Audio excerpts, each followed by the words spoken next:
Les hautes pistes d'Aubert et Mathieu sont des vins admirables. Un chardonnay brioché accompagne un pinot noir sur la framboise. Ils sont offerts à moins de 20 $. Je lance l'invitation. Goûtez les hautes pistes.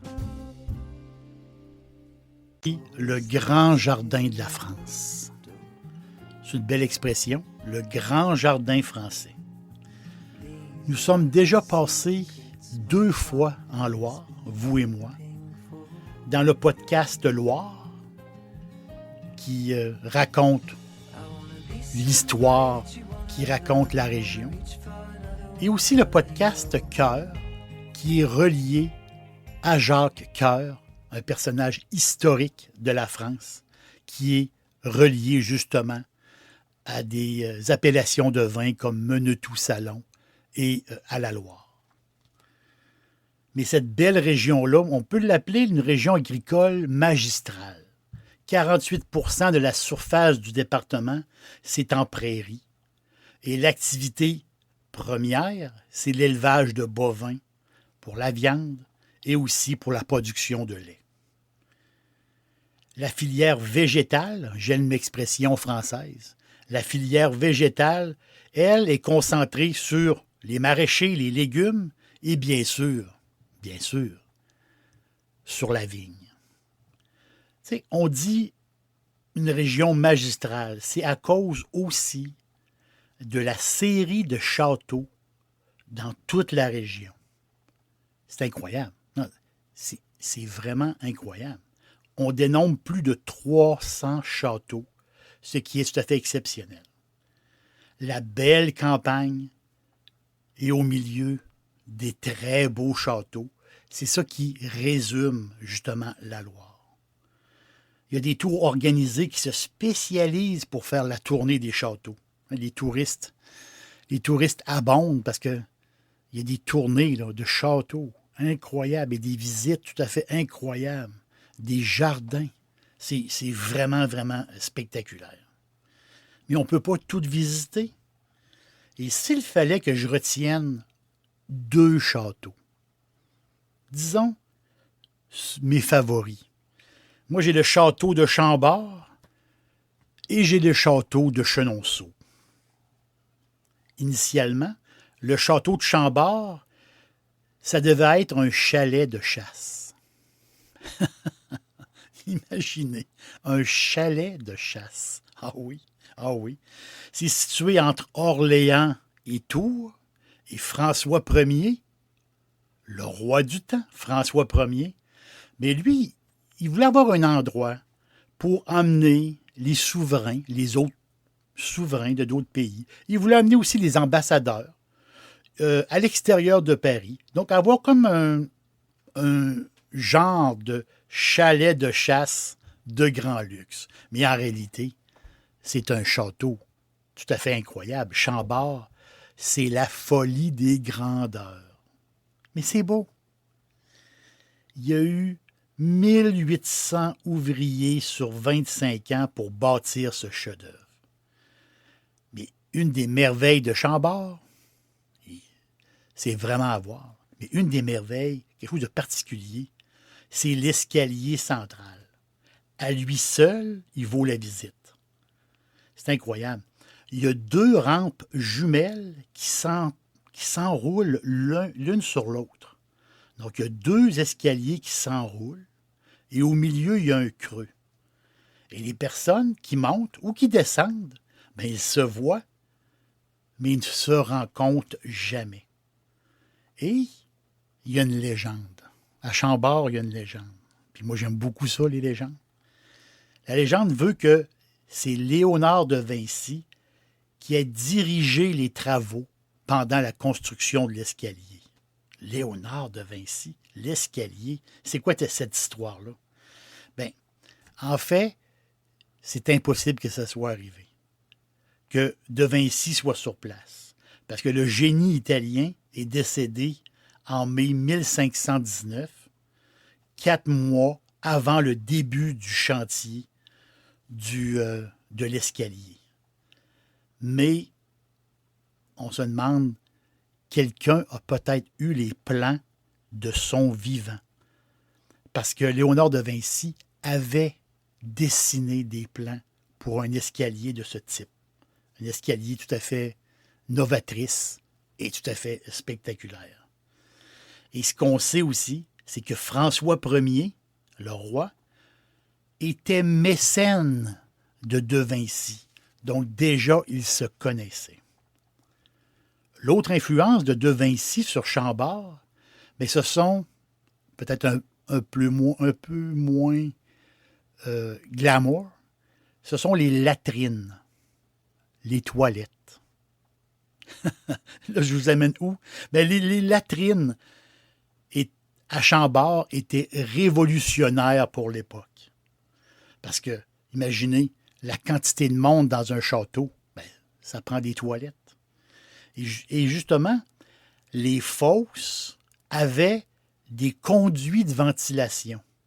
Donc, les gaz qui étaient formés par les déchets organiques, mais ces gaz-là ne remontaient pas dans les pièces du château. On parle des gaz et on parle de la senteur. Et justement, sortaient par des trappes. Et pour l'époque, ce système-là était révolutionnaire parce que dans le château, bien, ça sentait bon tout le temps. C'est vraiment particulier. Et cette technique-là, bien, c'était inventé par Léonard de Vinci. Cette solution-là d'aération, c'était inventé par de Vinci. Donc, tout au long de la visite de Chambord, ils vont vous en parler de Vinci, le grand Italien, inventeur, architecte, ingénieur. Lui, il a eu un rôle à Chambord, un rôle majeur dans la conception. Mais de Vinci n'a jamais vu le château. Donc, on l'a utilisé, justement, son savoir. L'autre château, tout près de la ville de Tours, le château de Chenonceau, qui est accessible à tous les jours. Peut-être pas à Noël, mais presque à tous les jours même. Et vous allez avoir accès à un jardin tout à fait incroyable. Et il y a un restaurant que vous allez vraiment apprécier. L'histoire du château de Chenonceau est particulière. C'est une histoire tourmentée. On s'en va dans le passé. Le propriétaire, c'était le secrétaire des finances du roi. C'était le secrétaire des finances, un genre de ministre des finances. Et de quel roi on parle? Eh oui, de François Ier, encore lui. Donc, c'est un dénommé Bohier. Donc, Bohier et sa femme étaient propriétaires du château. Ce qui arrive, c'est qu'à un moment donné, à la construction du château, Bohier a pris la décision de laisser seule sa femme prendre les rênes de l'architecture, du look, si on peut dire, de Chenonceau. Donc, pas la structure, mais le look extérieur. C'est la femme de Bohier qui a décidé. Elle seule. Le résultat, ben, il est spectaculaire. C'est un mélange de Renaissance, un peu de Renaissance à l'italienne, un petit peu de gothique. L'édifice de Chenonceau est de toute beauté. Et à la mort du couple, justement, de Bohier et sa femme, les propriétaires, on s'est aperçu que Bohier était un voleur. Il y avait eu des malversations avec l'argent de la couronne. Scandale. Et là, la propriété, justement, Chenonceau, est tombée dans les mains du roi. C'est normal. Il vient de se faire voler par son ministre des Finances. Donc, le roi reprend le château, mais lui préfère justement séjourner à Chambord. Lui, il trouve que Chambord est plus sexy. Donc, il met plus ou moins d'emphase sur Chenonceau, qui perd un petit peu de son attrait avec les années. Mais voilà que François Ier meurt. On n'est pas éternel. On est en 1547. Et plus tard, son fils, Henri II, mais c'est lui qui va hérité du château de Chenonceau. Mais là, quelque chose de particulier. Il s'empresse de donner le château à sa maîtresse. Hein? Henri II, le roi Henri II donne Chenonceau à sa maîtresse. On s'entend-tu que c'est un beau cadeau? Et justement, sa maîtresse l'a habité longtemps.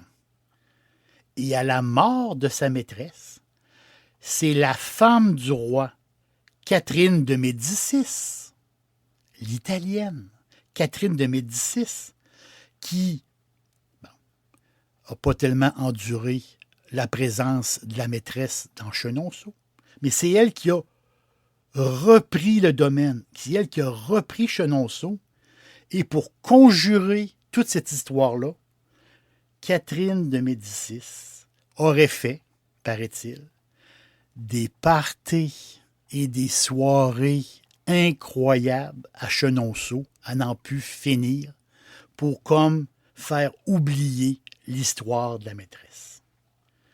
Donc, surnommé le Château des Dames, Chenonceau est un des plus extraordinaires châteaux du patrimoine français. Architecture, il a été possédé par une femme propriétaire, a été hérité, je peux dire, par une femme, par la reine, et aussi a été imagé, l'extérieur, par une femme. C'est pour ça qu'on l'appelle justement le Château des Dames. C'est son surnom. Aujourd'hui, c'est près de 800 000 visiteurs qui y passent chaque année. Pensez à ça. C'est fou. Mais c'est d'une beauté incroyable. Et qu'est-ce qui est vraiment incroyable aussi, c'est que la gestion du château, ce n'est pas le gouvernement, ce n'est pas une entreprise gouvernementale, c'est un château qui, la gestion est privée. Mais du point de vue viticulture, il faut bien se mettre le nez dans le vin un petit peu. En Loire, contrairement à Bordeaux, mais les châteaux, ils ne sont pas reliés à un vignoble. Pour la plupart, quand on va à Bordeaux, bien souvent, on va voir Bordeaux, on va voir Château Bordeaux sur la bouteille. Donc, les châteaux ont leur vignoble. En Loire, c'est différent, mais justement, c'est plein de châteaux, mais c'est plein justement de petits artisans qui exploitent des vignobles. Voilà que les deux plus beaux châteaux, deux châteaux incroyables. Dixilly, c'est mon poulet frit préféré. Chez Dixilly Charlebourg, vous allez être reçu par une équipe formidable. Le restaurant offre beaucoup d'espace à l'intérieur comme à l'extérieur avec son vaste stationnement. Un poulet frit débordant de saveurs tout à fait extraordinaire. On vous attend à Québec, Dixilly Charlebourg. Chenonceau et Chambord, ils sont dans le centre de la Loire, dans l'appellation Touraine. Touraine, c'est entre le fleuve, la Loire, et la rivière, le Cher. La Loire et le Cher. Ces deux cours d'eau, et la Touraine est là, dans le milieu de ça. Les cépages favoris en Touraine sont le gamay, pour le rouge. Gamay, léger, élégant. Le gamay, on l'aime beaucoup, le gamay. Et en rouge aussi, le cab franc, le cabernet franc, moyennement corsé, mais avec justement une belle fraîcheur, le cabernet franc. En Touraine, on a aussi le blanc, le sauvignon gris et le sauvignon blanc. En Touraine, c'est moitié rouge, moitié blanc. Et aussi, il faut le dire, ils font des bulles. Les bulles, on les appelle les bulles de Val-de-Loire. Donc, les bulles de Val-de-Loire, c'est vraiment, vraiment bon. À prix d'amis. Pour ceux qui aiment les pétillants. Mais après la visite des châteaux, pourquoi pas visiter, justement, un petit domaine sympathique, le domaine Mériot, qui est à Montrichard. Vous ne serez pas déçus en allant faire une visite au domaine Mériot. L'origine de cet endroit-là, puis je continue ma pensée. L'origine de Mériot, c'est une femme. Une femme qui se retrouve veuve après la Deuxième Guerre mondiale. Donc l'origine, justement, du domaine Mériot, ben c'est ça. Une veuve qui décide, justement, à produire un peu de vin. Et sa fille, en grandissant, l'aide dans l'entreprise. Et sa fille, plus tard, se prend un mari. Et la fille et le mari décident, eux autres, de continuer l'œuvre de leur mère pour ensuite avoir un fils et continuer justement de génération en génération pour arriver jusqu'à aujourd'hui. L'exploitation du domaine Mériot, c'est 35 hectares. Donc ça le grossit avec le temps. Ils sont sur les rives justement de la rivière du Cher. Et ce qui est particulier, c'est que le vignoble a encore des pieds de vigne de 60 à 100 ans. Wow! Et aujourd'hui, les propriétaires, c'est Jean-François et Émilie. Jean-François le vigneron et Émilie, spécialiste de la communication, tout ce qui s'appelle énotourisme, c'est sa spécialité. Et tout ce qui s'appelle le commerce.